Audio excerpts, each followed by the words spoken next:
So Ashley and I were dreaming, I would say probably about a month ago. A month ago. Yes, about just relationships in general and what it would be like to be able to share the journey of an incredible relationship. And so kind of maybe explain to our audience a little bit how this came about and sort of what brought you in this conversation. Right. So originally I was looking for mentors because I was recently engaged, and even prior to getting engaged, I think I had a lot of unresolved things and just questions about what does marriage look like? What does marriage look like in today's world? What does a healthy relationship look like, especially for someone who's independent, who wants to have their own career and travel the world? And I wanted to see it modeled. That was the biggest thing for me, is I really wanted to see it modeled. And so when we were introduced even 3 years ago, it was like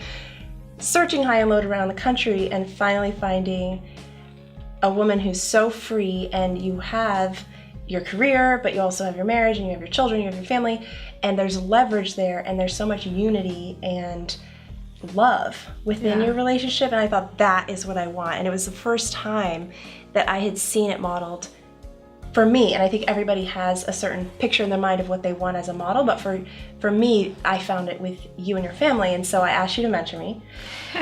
And so, that when you say that, she would say, January, can I just hang out at your house for the weekend? Can we drink cappuccinos? It's quite a dance, but welcome.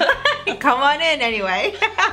Kids are running everywhere. Yeah, because I have 6 children, and I think partly when I met Ashley, I remember when you asked me the question, sort of doubting the fact that, wait, you're free to dream, and it was this almost a question of both doubt and awe.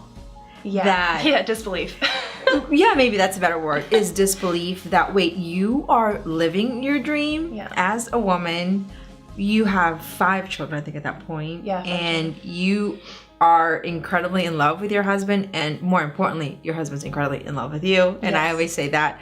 And we have this marriage that's thriving, which is so contrary from, I think, what Ashley was, I think, probably the conversations you were having in real life scenario. But what I would say is that 10 years for me of studying marriages, looking for role models, and studying myself and studying men. I literally would study men and observe them. I would observe women and men's and couples interactions and reactions, and I would just do it sort of for my own sake. It wasn't something that I felt like I needed to teach. I knew I needed to recalibrate what I thought was marriage and what I thought was a beautiful marriage. Because part of the problem I think I had, and most of us, is that there is no definition of a beautiful marriage in terms of what it looks like in our mind. Right. Because, a beautiful marriage could mean that a couple goes on a date but never is really emotionally connected. Or a beautiful marriage could be what we grew up where parents don't fight, but that doesn't mean that they're thriving. And so there's different variants of what a beautiful marriage is. And I think what we as women need to crystallize in our head is, how do we define a beautiful marriage? Right. And I think that's part of the discovery of every woman, or everyone should have, is that what is that image of a beautiful marriage, and that we have to fight for it. We have to fight for it, and I think too, there can be no progress without those definitions. Yes. So the act of crystallizing what it is that we want for ourselves is a revolutionary act. And we were just talking before hopping on camera, we live in an emotional dark age. Yeah. And if we look around us in the media, I work in media, and you create media, so we're constantly seeing perspectives of you can have it all, and you can live anywhere, you can work from the beach, and yet still women are completely obsessed with the question of work-life balance. Why?